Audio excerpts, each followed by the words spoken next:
Hello, how are you? How's it going? It's all right.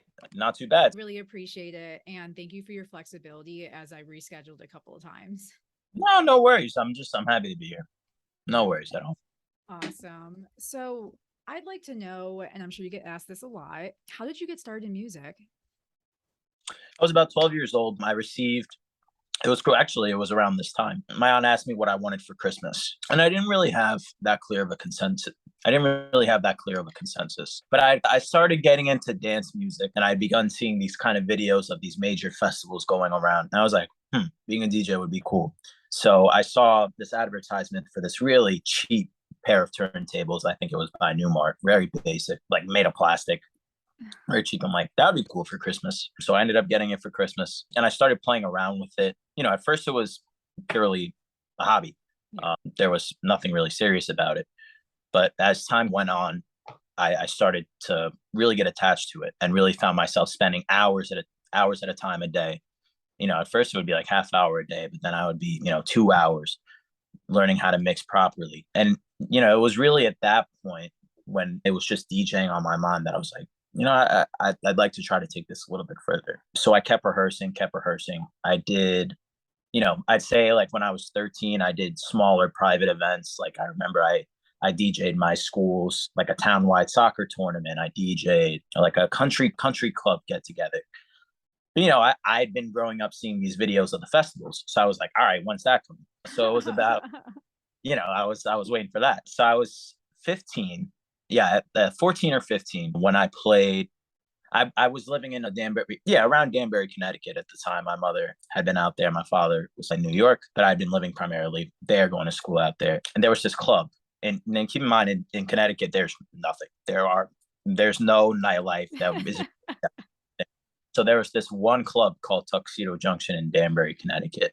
It was on the come up, but it was building a name. It was building a name for a big kind of venue for dance music. You had artists like the Chainsmokers that came through. Steve Aoki came through there later. So it was a big deal. For Yeah. Connecticut, it was a big deal. So I remember going there to one of like it was like the equivalent of an open mic for DJs. It was what they called like a showcase. Mhm. I did my very first showcase there, which was probably my first kind of live, show within a club setting, maybe three people there. But I was like, yeah, it was a big stage, but it was empty. But I was thinking to myself, all right, this would be really cool if there were people here. So I kept in touch with that other relationship. The owner of that venue, I built a relationship with him a little more. His name is Ian Bick. Very interesting story with Ian Bick, but that's a different story. And I believe the first show I played there was with this artist by the name of Borgor.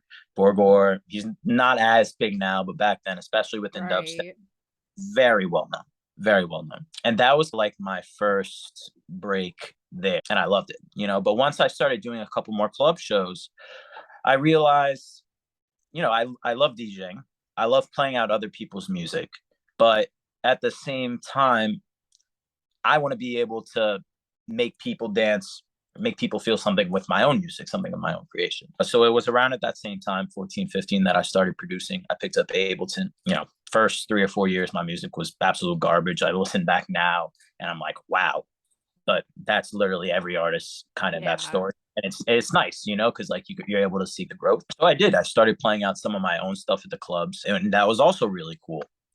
But once again, I felt lacking in the sense that, yeah, it was my own production, but I'd always been listening to hip hop since the age of, 8, 9. It really is like the first kind of genre of music that I can remember, just my parents playing it around the house. And I've been writing since 10, just writing raps, poems. And I always told myself one day I'm going to try it. So around 16, 17, it was not my intention. I was actually getting some kind of mixing and mastering lessons from a mentor of mine in Brooklyn at his music studio, Submarine Studios. Awesome.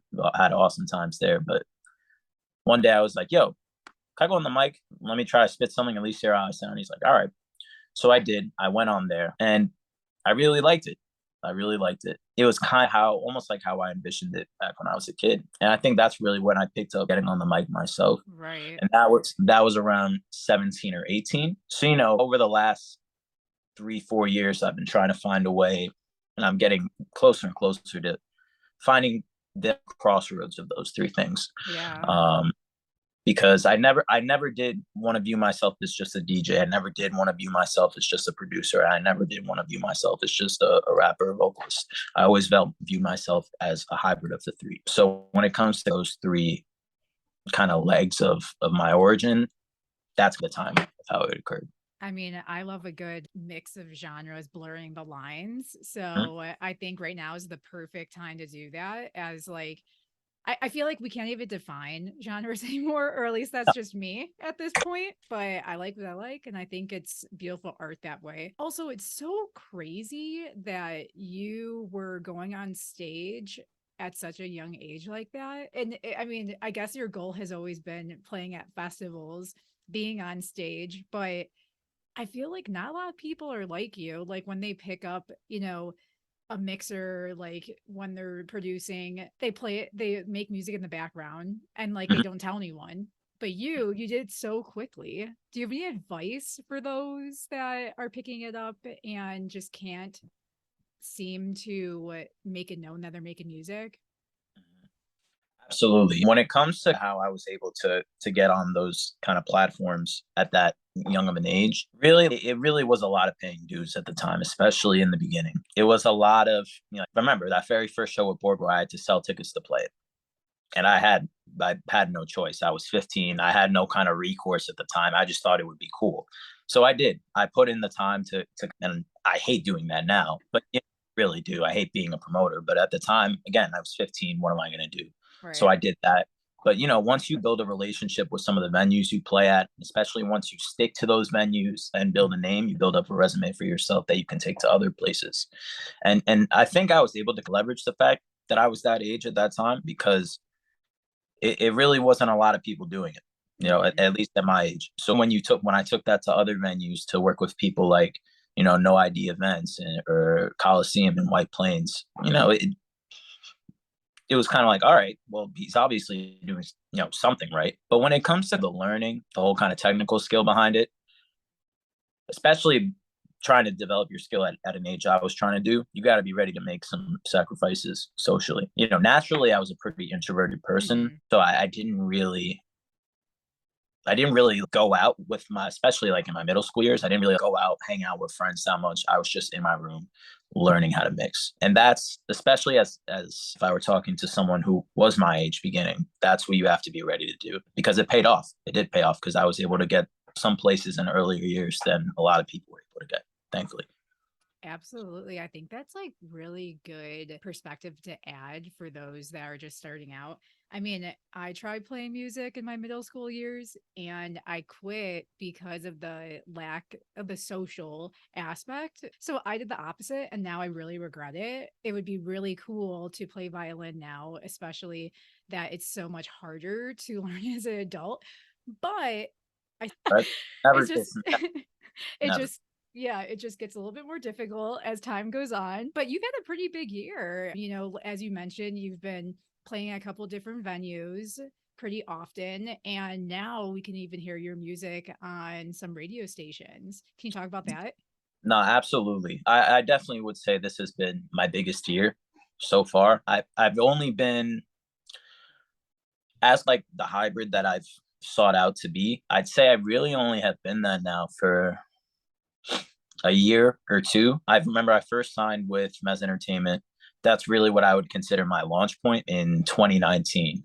2020, COVID hit, everything got disrupted, especially within the city. Yeah. There was only so much we could do that year. 2021, we started to make some strides, but this year, absolutely. I had always wanted to be as a kid, you know, playing even like one show a weekend.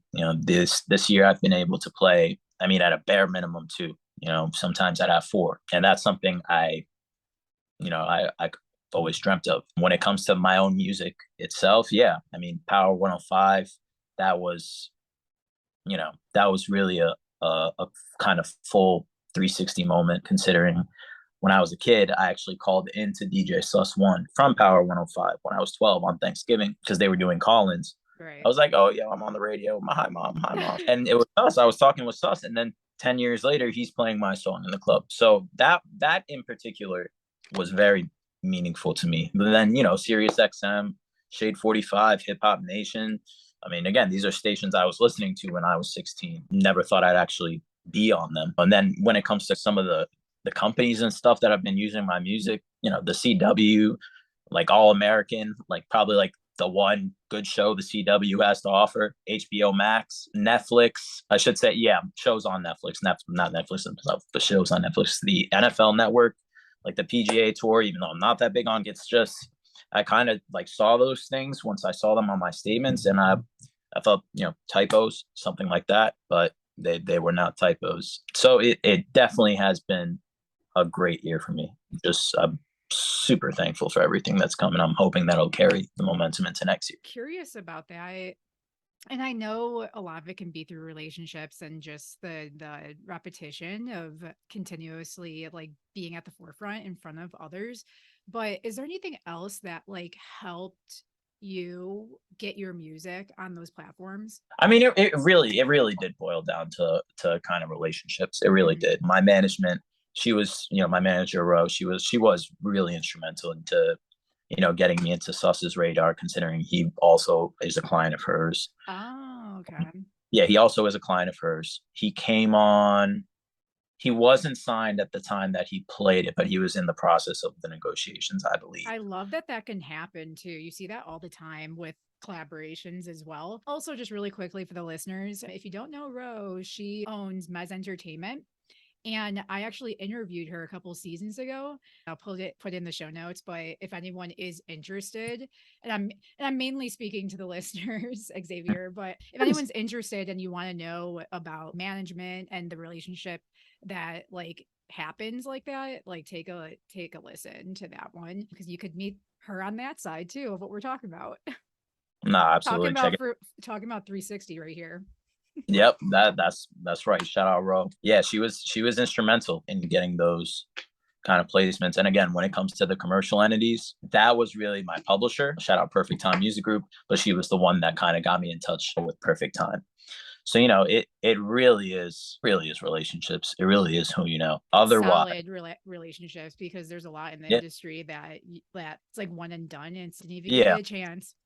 No, you really do. You need to give it a chance. And but like you say, there are a lot of relationships that they're, you know, they're always give people a chance, but then you realize there's a lot of just talk in the industry. There's not a lot of, you know, or I should say, oftentimes there's not a lot of substance behind the talk. So relationships, you know, you might develop. You put your attention into developing relationships with one person that's talking a whole lot of stuff, and then Hmm. actually really doesn't have that much to offer, versus someone who might be more, you know, take a more balanced and humble approach, but can offer Right. more. So it's also about choosing who you want to have those relationships with. And you know, you can't really tell that with a person on the first time of meeting with them, but you know, you talk to a person a couple times, you try to hear if there's any inconsistencies in what they're trying to sell. Um, but you know, if you choose to be around the right people, it'll take you places you didn't think you were It's going to be. true. And that and all that we can say is it takes time. But I think it happens so often. I think you're so right. Unfortunately, you can't take people for face value. Like it's the skeptic in us because of the industry that you have to have. But I feel like, you know what? There's such a like if people aren't in the industry and they don't know, I like to compare it to a lot of people I see on social media where they basically say a bunch of stuff, put up this like persona, but then if you actually knew that person, and this doesn't happen like all the time, but I feel like frequently it does. If you knew that person, it's like you don't have anything in your portfolio. Like, what experience, what credentials do you have to even say this? And I won't name any names, but like we all know those types of people that's wow, they're so good and insightful, but it's like, what backs that up? Mm. And I I'll leave it at that. No, wait, it comes far too often, far too often, and that's why, you know, I really, social media is one of the things that I think is harder is hardest for me about being an artist in today's age, just because I'm so like disillusioned with it. Because I just realized most of it is just appearances, it's just fronts. And also it So takes a lot of time. It's it exhausting, really. it takes a lot of time, a lot of energy, and I feel like a lot of the times, again, you're putting time into presenting yourself as this person that you might not necessarily be. Hmm. So it's draining. It definitely is draining when it comes to social media. But like we were just saying with the relationships, once you talk to the person a little bit beyond the social media, beyond the captions, beyond the pictures, you're able to get a better idea. So You definitely. true. So true. So let's talk about your recent release. Cool. Because I want to hear more about it. So WSP, Yes. what does that mean? And tell us about that. So WSP just stands for Washington Square Park right here in the city near NYU. I spent a lot of time there earlier on in college. Didn't go to NYU, but spent a lot of time around there. I'd say it's really one of my favorite parks in the city, mainly because if you don't live in the city, if you do, you know what I'm talking about. But it's basically just a giant circle. Hmm. It really it's just a giant circle around a fountain, big fountain, giant circle. What I love is that every time you go around that circle, you do a lap, there's always something different.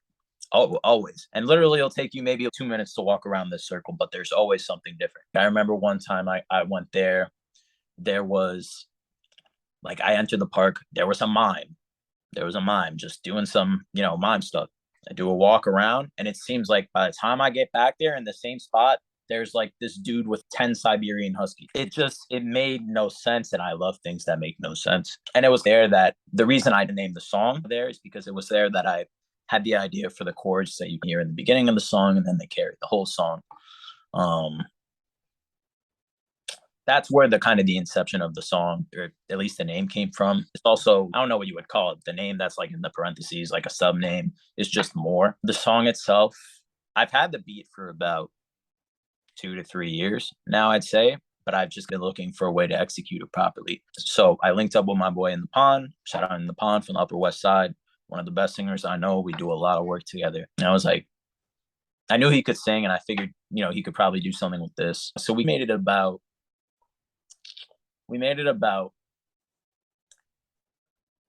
being in, not a relationship, but obviously within the context of romantic partners, I Hmm. guess. Realizing that you care for someone, you care for whoever you're with, you do care for them, but you realize that there's things wrong with yourself, that you're personally, emotionally unavailable, and it really has nothing to do with the person themselves. And frankly, you're not good for them at this particular time. Like the hook, and pretty much the hook, in the hook, I kind of like say, I'm what you want, but I'm not what you need. And that's pretty much the gist of the song right there. And what you want, and I'm what you want, but I'm not, like 10, 11 words, something like that. But that's pretty much the gist of the song. And I think, like, really, it really is like one of my top 5 favorite songs, just because I feel like it's something that's super authentic to me. It's just like it's vibey, but at the same time has like this kind of like danceable beat, like you can move to. It has I'd agree something. with that. Yeah, it has substance. Like, it has everything that I'm trying to convey in my art. So I'm very happy with how that came out. Very cool. And it's really awesome at that song. We've all been there. So it's so Yep. relatable, which whatever that may be for you, it triggers something, if you know what I mean. Yep. Nah, absolutely. Absolutely. I try to make, especially as of recent, I've been trying to make music that, is relatable on a larger scale. Because I feel like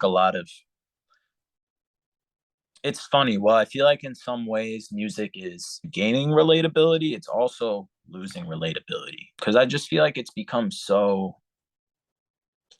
I'm gonna sound like an old man when I say this, but it's just so consumerist. Like, Hmm. especially within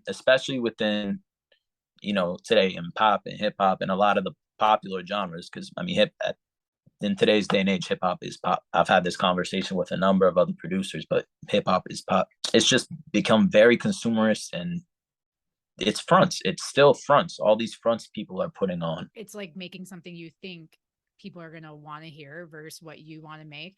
It's also interesting because I feel like TikTok has a lot to do with this when you're saying consumer consumed in that way, or their teams that are pushing this on them, that they have to keep in mind they have to create a song that is really, really good and catchy for 30 seconds so that people can use in their social media content. Yes. So I agree with you on both sides. Nah, yeah, it's, I gotta say, again, I'm gonna sound like an old man again. There's probably a number of times in this interview I'll sound like an old man, but I hate TikTok. I hate TikTok. Instagram, at first I didn't like Instagram, but I came around because I feel like TikTok is really emblematic and it's only gonna push this forward. Just really emblematic of society's attention span. Over the years, it's just gotten lower and lower, and now we almost have a number, like we're actually, to actually quantify it, like 30 seconds, 8 seconds, is like the ideal amount of time for a TikTok video. Right. And I think that's just, exacerbating that kind of trend. So, I really, really, like, sometimes my friends or people on my team will be like, you got to make a song for TikTok, you got to make a song. I don't want to, I'm not trying to make a song for a particular platform. Yeah. Music that can just be music and enjoyed. And we're seeing, like, no matter what, those who enjoy and there's other things out there that, like, if you are trying to have your music in movies, TV, what have you, you don't have to create it specifically for that, but it can still resonate Exactly. in content like that, as we've seen with yours. So, and I'm sure your intention was not to create for those TV shows. You don't even, No. you don't even watch golf. So, like, No. how'd that happen? Nope. So it happens, because it's still like evoking something that other pieces of work and entertainment know that their audiences it will resonate with. But yeah, I mean, honestly, like, I just got on TikTok and I personally love it, but I also recognized over the last week that I've had it, I feel a little bit more inadequate than I used to feel about myself. And that's such a real thing. Like, I didn't understand why people are feeling that way before because I didn't really consume it like that. And I still don't consume it a lot. Like, it's maybe 10 minutes here and there. But, like, I'm already like, oh my God, how are all these people selling digital downloads and making 100K a month? Like, how? Mm-hmm. Yeah, no, and again, it's really all surface because, like, I've seen exactly make 100K selling things on Amazon, and then if you actually watch the video, they'll be like, all right, they say, I make 100,000, but really they grossed 100,000. Yeah. They net 100,000. They probably netted, actually in the videos, like 15,000. That's Not true. not nearly as attractive as what they're trying to sell. That's So so true. you have to take them into consideration, but from a standpoint of self-worth, it's so destructive. I'll always say that. Like, I'll play the TikTok game because I know that's what I have to do as an artist these days, but I don't think I could ever really condone it, like, Yeah. throw my support behind it, because I just know how much it ruins people. Yeah.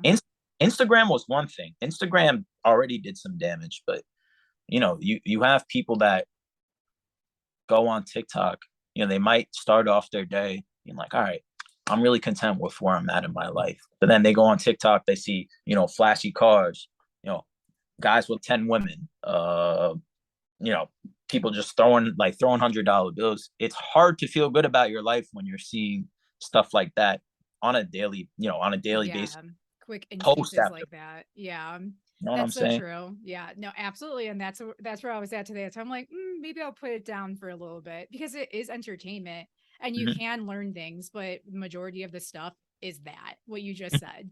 And it's like you sometimes can't even ignore it because it pops up on your feed more than anything else. It's not like like, I'm not following all these accounts and I'm still seeing it. And it's great for being discovered, but it's also, on the other end there too. But I have a few more questions, and I know you're coming out with a new EP next year. Can you tell us a little bit about that? Share a little bit, and how will it be different? So the EP, I haven't I haven't formally announced. I'm releasing it in February. Okay. I'm releasing February. The EP is going to be called Tragic Comedy, the pilot. The concept behind tragic comedy, as you know, I'm probably just going to call it, is life, kind of life, at least within kind of my experiences, has been what one would refer to as a tragic comedy, in the sense that, you know, there's really some sad parts, there's really some funny parts, there's some sad parts that are also funny, and then there's some funny parts that are also sad. So just I feel like frame like a lot of the times people will frame, even like within the context of social media, you know, people will frame their life as either really good and not talk about the bad parts, or really bad and not, you know, appreciate or acknowledge the good parts of their life, or kind of the light in life. And you know, it's a very dark world, but it's a very dark world, but there is light, you know, and there are things to laugh at. And I find, you know, in my own personal pain, there has been a lot to laugh at, and that's, I guess, helped me in a way. And referring to this tragic comedy, the pilot being, it's, I almost frame it as a TV show, kind of, in the sense that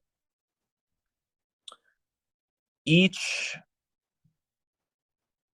kind of part of my sound, the part I admire the most is one track can sound completely different from the other. Like, for example, I have this WSP, which I just dropped. If you go back a year and you listen to Bleach, a song I did called Bleach, the very is an understatement. Very, very different. Very different. But that's really what I appreciate, because personally, I have bipolar, and I feel like that's something that has allowed me to explore the kind of dichotomy of myself, but also of my music, between, you know, happier, upbeat stuff or more Mm-hmm.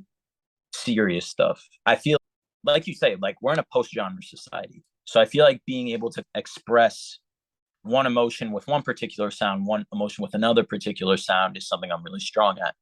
But at the same time, there needs to be a way to unify it under one particular brand or sound, because if not, then it literally would just sound like, you know, 10 different artists. Right.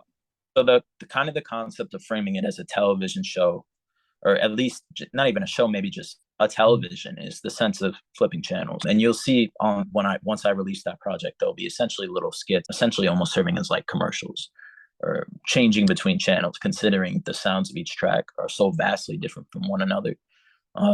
So that's how I frame the EP. When it comes to what's to be expected on that EP, probably nothing like what anyone has ever heard me put out. I've really, especially in the last year, been trying to make more music that feels more authentic to myself. Mm-hmm. Because sometimes, like, I'll perform tracks, I'll be extremely honest, like, I'll perform tracks, like, I released a song in 2019 called Buffalo. And it just doesn't resonate really with who I am anymore as a person. So I'm really trying to reflect that in this new EP. Just make the music more who I am, because I enjoy it so much more. And I feel like when I'm able to perform it, I'll be Mm-hmm. able to give it really all I have, because I feel like it's me. You know, it's literally, it's all I have, as opposed to me just trying to sell some version of myself. Yeah. Well, I'm excited about that. I can't wait till February. And this kind of leads me into my last question, which we ask every single guest. What do you want to be known for? I want to be I want to be known for taking music. I mean, you already have some people doing this right now, but I want to be known for taking music to a far more immersive space. Like, for example, when it comes to concerts, I'm not really interested in having a conventional concert, in the sense of, you know, concert in the sense of, you know, a person goes on stage, grabs the microphone, plays their songs, does their songs, calls it a day. I'm really trying to make it a more immersive, cinematic kind of experience, my shows, and incorporate some audio visual elements that I've been researching, to create something more immersive. Because I feel like music is being done, there's such an oversaturation in the market of artists these days. It has to be pushed forward somehow. And if it's not being pushed forward, then to me at this point, it's not really worth doing it all. But I guess as larger kind of aspiration is I want to be the same person that people like Drake, um, Kanye, for Timbaland, Porter Robinson. I want to be the same way to the kids that, that are 12, 13 now that are just starting. Right. Those were to me.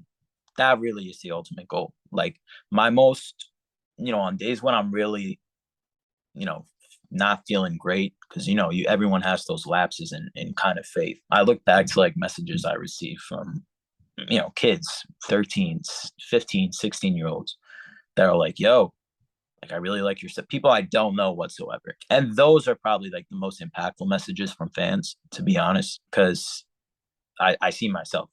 And every time I get a message like that, and say I go and check their profile and they're starting to produce, I see myself. So really, I just want to be what the artists before me were to the new generation. That's incredible. And I love getting messages like that. It makes everything worth it, no matter how bad your day was.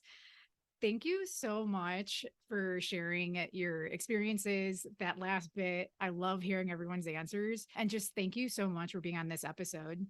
Of course, I'm happy to be able to get my thoughts out here. I'm happy just to be here to have a new platform to talk to. Let's just stay connected. That'd be awesome. Perfect. All right. Have a good night. Thank you so much for having me, Sydney. Have a good night. Bye. Bye.